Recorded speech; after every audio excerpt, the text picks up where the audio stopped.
इस lecture series के अंदर हम रीट की साइकोलॉजी का पूरा अध्ययन करेंगे। तो सबसे पहले अपना टॉपिक आता है मनोविज्ञान की उत्पत्ति, अर्थ और क्षेत्र। लेकिन इससे पहले आपके दिमाग में होगा कि अपना जो रीट का सिलेबस है उसके अंदर फर्स्ट यूनिट बाल विकास है, सेकेंड के अंदर अधिगम का अर्थ और संकल्पना के बारे में पढ़ेंगे, यूनिट थर्ड के अंदर व्यक्तिगत विभिन्नताओं, यूनिट फोर्थ के अंदर विविध अधिगम और यूनिट 5 है जो शिक्षण अधिगम से रिलेटेड है। तो इसके अंदर मनोविज्ञान की उत्पत्ति, अर्थ और क्षेत्र कहीं नहीं आता। लेकिन जब रीट के 30 क्वेश्चन आते हैं उनमें से 4-5 क्वेश्चन वो होते हैं जिसके अंदर पूछा जाता है कि मनोविज्ञान क्या है, इसकी शुरुआत कब हुई, इसकी शुरुआत कैसे हुई और किस विद्वान ने मनोविज्ञान के बारे में क्या कहा। तो सबसे पहले हम मनोविज्ञान की उत्पत्ति के बारे में पढ़ेंगे। तो आपसे एक पहले बेसिक मेरा क्वेश्चन ये है कि मनोविज्ञान की उत्पत्ति कब हुई? 6वीं शताब्दी में, 4वीं शताब्दी में या 1600 ईस्वी में? तो अधिकांश व्यक्तियों के जवाब होंगे या फिर अधिकांश आपके जवाब होंगे कि 1600 ईस्वी में हुई। लेकिन 1600 ईस्वी में मनोविज्ञान की उत्पत्ति हुई ये कथन पूर्ण रूप से सही नहीं कहा जा सकता। जैसे कि जब हमारे प्राचीन काल में जब वैदिक काल आया था जो 1500 ईस्वी से 600 ईस्वी पूर्व था, 600 ईस्वी पूर्व मतलब जो ईसा मसीह के जन्म से पहले का काल, तो उसे ईस्वी पूर्व कहते हैं। और ईस्वी मतलब ईसा मसीह के जन्म के बाद का काल।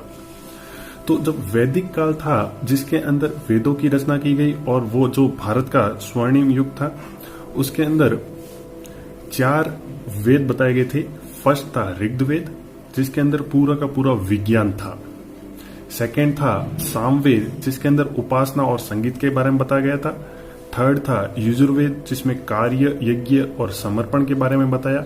और फोर्थ था अर्थवेद जिसके अंदर जादू और टोनों के बारे में बताया गया था। अथर्ववेद सबसे छोटा और सबसे लास्ट में रचित था जो अपना 600 ईस्वी पूर्व के आसपास रचित गया था। जब ऋग्वेद आया था तब उसके अंदर विज्ञान का एक अथाह भंडार था, लेकिन वो उस तरह फला फूला नहीं जो आज की तरफ फूल रहा है। कैसे? क्योंकि उस समय संसाधनों का काफी सारा अभाव था। जब अर्थवेद आया जिसके अंदर जादू, टोना, झाड़ फूंक आए तो भारत का पतन का काल शुरू हो गया था। उस समय में यूनान के अंदर 4वीं और 5वीं शताब्दी में ओबिंग हास के अनुसार 3 महापुरुष पैदा हुए जिन्होंने मनोविज्ञान के क्षेत्र में क्रांति ला दी थी। फर्स्ट थे अपने सुकरात, सेकेंड इनके शिष्य प्लेटो और थर्ड थे इनके शिष्य अरस्तु। सुकरात ने बताया कि मनुष्य को मनुष्य का अध्ययन करना चाहिए।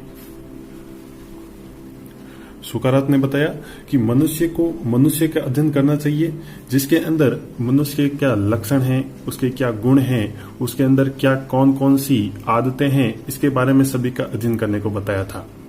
लेकिन जब इसके अंदर ज्यादा रिसर्च की गई तो उसके शिष्य जो सुकरात के शिष्य थे प्लेटो, जो भी 4वीं और 5वीं शताब्दी ईसा पूर्व के थे, आत्मा ही परमात्मा है।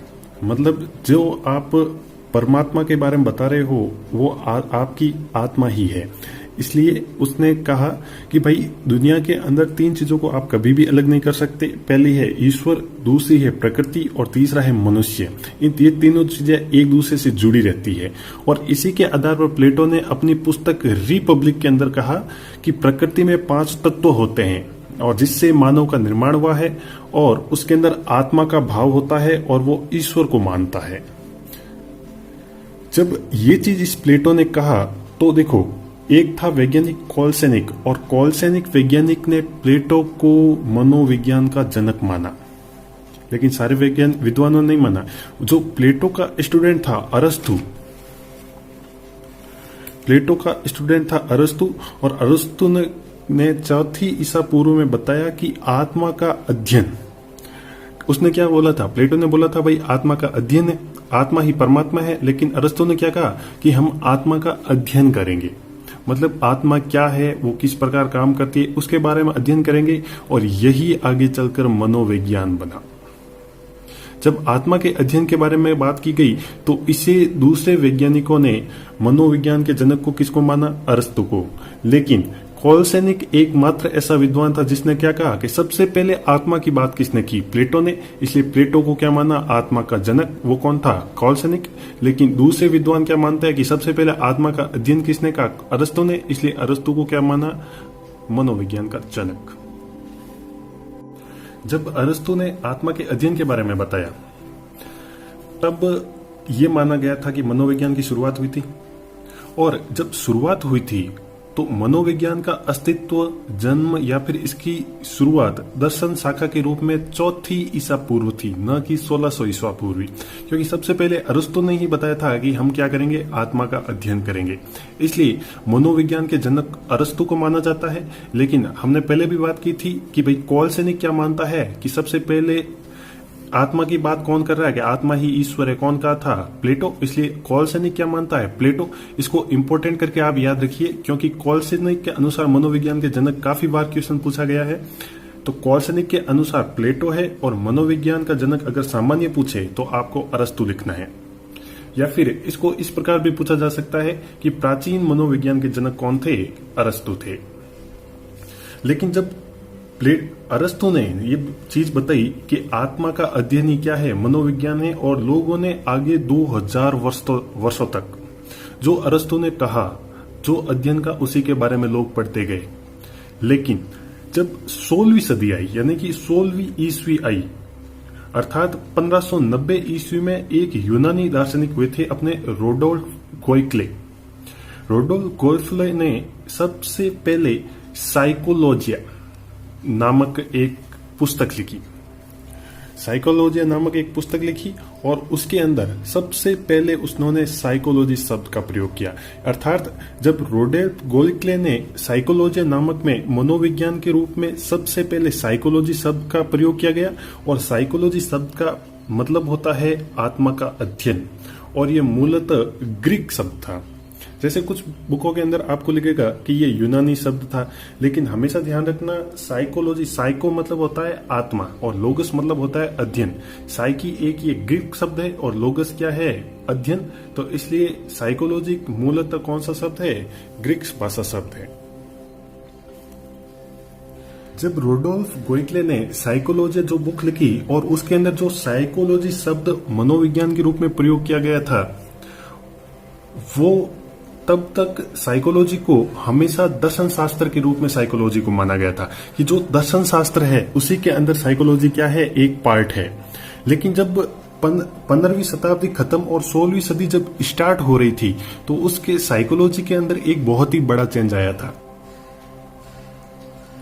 ये क्रांति तब आई जब डेकार्ते ने क्या किया था कि जो मनोविज्ञान था, जो मतलब साइकोलॉजी थी, उसको उसने भौतिक शास्त्र से प्रयोग किया, मतलब भौतिक शास्त्र के साथ जोड़ने की कोशिश की।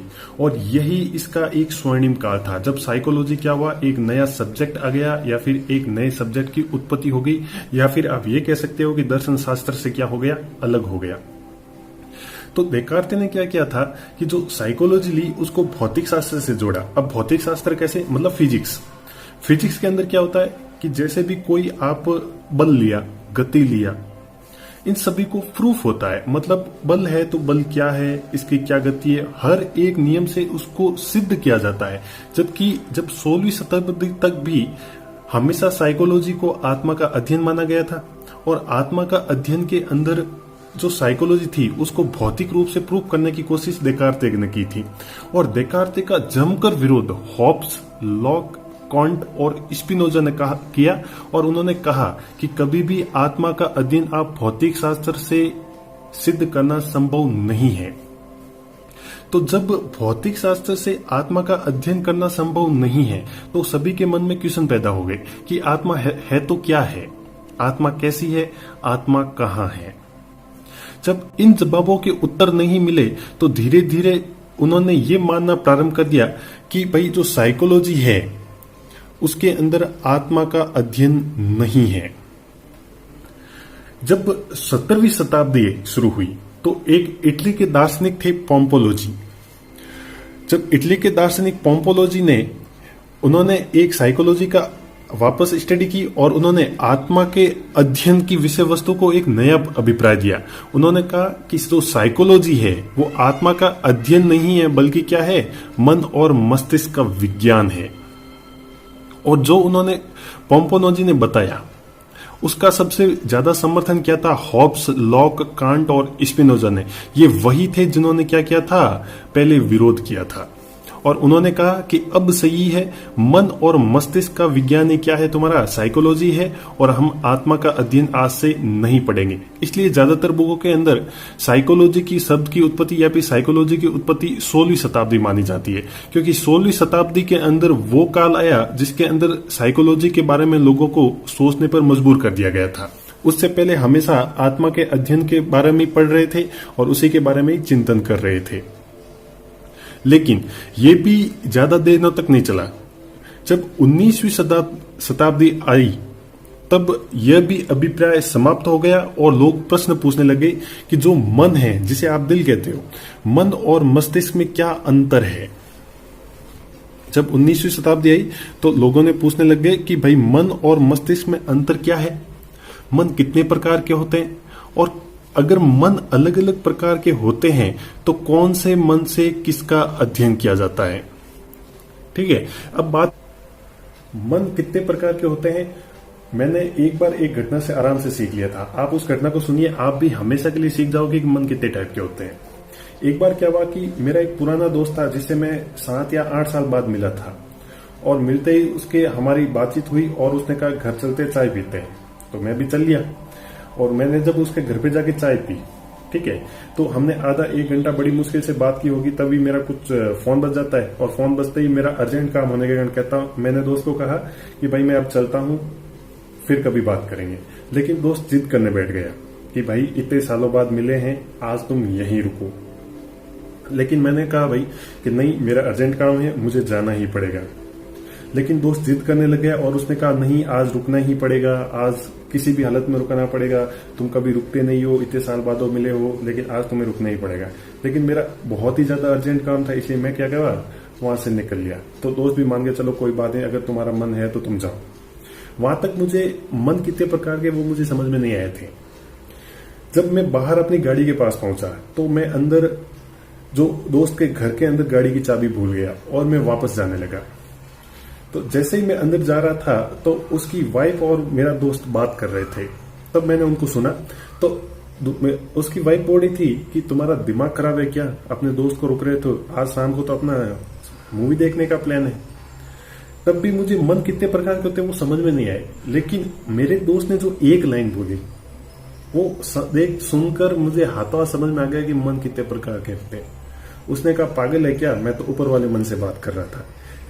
इसलिए हमेशा ध्यान रखिए कि मन 2 प्रकार के होते हैं, एक होता है आंतरिक मन, एक होता है बाह्य मन। देखिए, जब पोम्पोनोजी ने मनोविज्ञान को मन और मस्तिष्क का विज्ञान बताया तो उस समय ये विचार 30 वर्षों तक ही चला, और 1852 ईस्वी में एक ऐसी घटना घटित हुई जिससे मनोविज्ञान हमेशा के लिए दर्शन शास्त्र से अलग हो गया। देखो, आपको एक मैं घटना के हिंट के रूप में एक घटना बताता हूं और उससे आपको हमेशा के लिए याद हो जाएगा। देखिए, एक बार क्या होता है कि अमेरिकी विद्वान विलियम जेम्स जो मनोविज्ञान के प्रोफेसर थे और जर्मनी के विद्वान विलियम वुंड जो दर्शन शास्त्र के प्रोफेसर थे। देखिए, ये बात 1852 की है और उस समय जो मनोविज्ञान था वो दर्शन शास्त्र के अंदर ही आता था। तो एक बार क्या होता है कि विलियम जेम्स और वुंड दोनों एक किसी प्रोग्राम में जाते हैं और वहां पे उनका स्टूडेंट मिलता है। स्टूडेंट ने विलियम वुंड के पैर छुए और विलियम जेम्स से नमस्कार करके आगे निकल गया।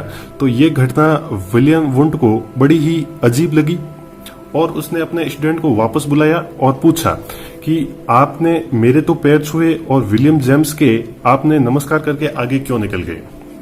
तब स्टूडेंट ने एक साधारण सा जवाब दिया जो एकदम परफेक्ट भी था। स्टूडेंट ने कहा कि आप दर्शन शास्त्र के प्रोफेसर हो, इसलिए आप सभी के सर्वे सर्वा हो और विलियम्स जेम्स सर है जो मनोविज्ञान के प्रोफेसर है, और मनोविज्ञान दर्शन शास्त्र के अंदर ही आता है, इसलिए आप सर्वे सर्वा हो, इसलिए मैंने आपको प्रणाम किया। और जो मनोविज्ञान है वो दर्शन शास्त्र के अंदर का ही एक भाग है, इसलिए मैंने इनको नमस्कार किया। जब ये वाकया विलियम्स जेम्स ने सुना तो उनको बहुत ही अजीब लगा और उस चीज से वो बहुत ही ज्यादा खफा हो गए, और उन्होंने लगातार 18 वर्ष की लगातार मेहनत की और 1870 में मनोविज्ञान को हमेशा के लिए दर्शन शास्त्र से अलग कर दिया। और विलियम जेम्स ने जब मनोविज्ञान को दर्शन शास्त्र से अलग किया, और इसी कारण विलियम जेम्स को आधुनिक मनोविज्ञान का जनक कहा जाता है। और 1870 में विलियम जेम्स ने एक विचार दिया और कहा कि चेतना ही जीवन है और जीवन ही चेतना है, और इसी विचार के आधार पर एक नया अभिप्राय आ गया जिसे चेतना का विज्ञान कहा। और जब विलियम्स जेम्स ने चेतना का विज्ञान कहा तो इसका समर्थन विलियम वुंट, जेम्स सली, वाइन्स, टिचनर, चैडविक आदि लोगों ने किया।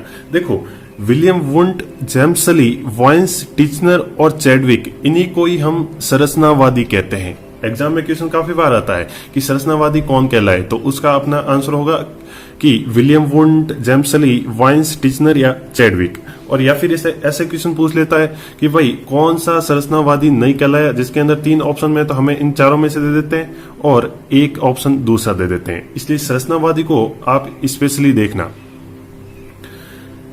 जब विलियम जेम्स ने मनोविज्ञान को हमेशा के लिए दर्शन शास्त्र से अलग कर लिया, उस समय विलियम वुंट इसकी वापस स्टडी करते हैं और लगातार 9 वर्षों तक स्टडी करके पहली मनोवैज्ञानिक प्रयोगशाला स्थापित करते हैं, जो लिप्जिग नामक स्थान पर कार्ल मार्क्स विश्वविद्यालय के अंदर स्थापित करते हैं। इसलिए प्रयोगात्मक मनोविज्ञान के जनक विलियम वुंट को माना जाता है। जो विलियम जेम्स ने चेतना का विज्ञान अभिप्राय दिया, ये 30 साल तक ही चला और उसके बाद समाप्त हो गया। ये 19वीं सदी आते आते उसके मुख्य 2 कारक थे, और 2 कारक के कारण चेतना का विज्ञान का अभिप्राय समाप्त हो गया, और ये सबसे कम समय वाला अभिप्राय था। पहला इसका मुख्य कारण था कि इंग्लैंड के विद्वान थे विलियम मैकडूगल।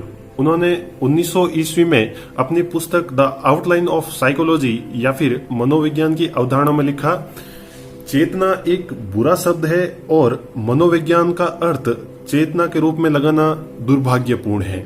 उन्होंने कहा, अपनी पुस्तक में अंदर फिर से कहा था कि चेतना एक बुरा शब्द है और मनोविज्ञान का अर्थ चेतना के रूप में लगाना एक दुर्भाग्यपूर्ण है। और उसी 19वीं सदी में ही सिगमंड फ्राइड, जो एक मनोविश्लेषणात्मक का सिद्धांत दिया था, उन्होंने एक बर्फ के टुकड़े से पूरी चीज को समझाया। देखिए उन्होंने किस प्रकार समझाया कि उन्होंने क्या किया कि पानी के अंदर एक बर्फ का टुकड़ा डाला और कहा कि इससे हम मनोविश्लेषणात्मक वाद का सिद्धांत समझ। प्रकार एक पानी में बर्फ का टुकड़ा आधा ऊपर रहता है और आधे से ज्यादा मतलब 75% डूबा रहता है और 25% ऊपर रहता है। उसी प्रकार एक होता है चेतन, एक होता है अर्धचेतन और एक होता है अवचेतन। और चेतना को उन्होंने 3 प्रकार का बताया। फर्स्ट बताया चेतन, सेकंड बताया अर्धचेतन और थर्ड बताया अचेतन। और इसके अंदर उन्होंने बताया कि जो चेतन मन है वो 10% होता है और अर्धचेतन और अवचेतन ये 90% होता है। और इन्हीं कारणों से जो चेतना का विज्ञान है वो अभिप्राय समाप्त हो गया। वर्तमान में हम अर्धचेतन और अचेतन को ही अध्ययन मनोविज्ञान के अंदर करते हैं। देखिए, जो सिगमंड फ्राइड ने जो मनोविश्लेषणात्मक का सिद्धांत दिया था, उनके कार्यों का श्रेय मनोविज्ञान के क्षेत्र में स्थापित करने के लिए उनकी पुत्री अन्ना फ्राइड और उनके शिष्य जुंग को जाता है। देखो, जिस प्रकार हमने अकबर बीरबल की कहानी सुनते हैं और बीरबल को हम काफी बुद्धिमान मानते हैं, लेकिन सच्चाई घटना के अंदर बीरबल बुद्धिमान नहीं था, उसकी बेटी बुद्धिमान थी। जो भी अकबर बीरबल को कहता था, बीरबल घर जाकर और अपनी बेटी के साथ वार्तालाप करता था, उसके साथ विचार विमर्श करता था और जो बेटी सजेशन देती थी वही बीरबल वापस अकबर को जाके कह देता था। उसी प्रकार मनोविश्लेषणात्मक का सिद्धांत सिगमंड फ्राइड ने दिया था, लेकिन वो सिद्धांत को सही बता नहीं पाए। देखो, कुछ बच्चों में ये खासियत होती है कि वो अच्छा करते हैं लेकिन बोल नहीं पाते। उसी प्रकार सिगमंड फ्राइड मनोविज्ञान के क्षेत्र के अंदर अच्छे से उस सिद्धांत को बता नहीं पाए, लेकिन उनकी पुत्री अन्ना फ्राइड और शिष्य जुंग ने इसको अच्छे से समझाया लोगों को, और इसका उनको श्रेय जाता है। देखो, वर्तमान 20वीं सदी के अंदर अमेरिका के विद्वान जेवी वॉटसन ने दिया। उन्होंने कहा कि व्यवहार का सकारात्मक अध्ययन ही क्या है, मनोविज्ञान। और जेवी वॉटसन के आधार पर जो अभिप्राय दिया गया था, उसी के आधार पर मनोविज्ञान को व्यवहार का अध्ययन कहते हैं। देखो, इसका सबसे ज्यादा समर्थन थॉर्नडाइक, मैकडूगल, स्किनर, कॉल्सेनिक, Crow and Crow, Hull, Murphy, Boring, Munn, Langfeld आदि मनोवैज्ञानिकों ने किया था। उन्होंने कहा कि जो हमारे जेवी वॉटसन जो कह रहे हैं कि व्यवहार का सकारात्मक अध्ययन ही क्या है, मनोविज्ञान है, और हम मनोविज्ञान के अंदर व्यवहार का ही अध्ययन करते हैं, इसका उन्होंने समर्थन किया। लेकिन वुडवर्थ ने इसका समर्थन करते हुए एक अर्थ यात्रा की परिभाषा दी। अर्थ यात्रा का मतलब होता है कि मनोविज्ञान की पहले क्या परिभाषा थी, उसके बाद क्या बदलाव आया, और अंत में क्या नया आया। तो देखो, वुडवर्थ ने बताया कि मनोविज्ञान सबसे पहले अपनी आत्मा, फिर अपना मन और फिर चेतना का त्याग किया, और वर्तमान में व्यवहार के स्वरूप को अपनाता है। जेवी वॉटसन को व्यवहारवाद का जनक कहते हैं, और इन्हीं को ही 20वीं सदी का चमकता सितारा मनोवैज्ञानिक की संज्ञा दी गई थी।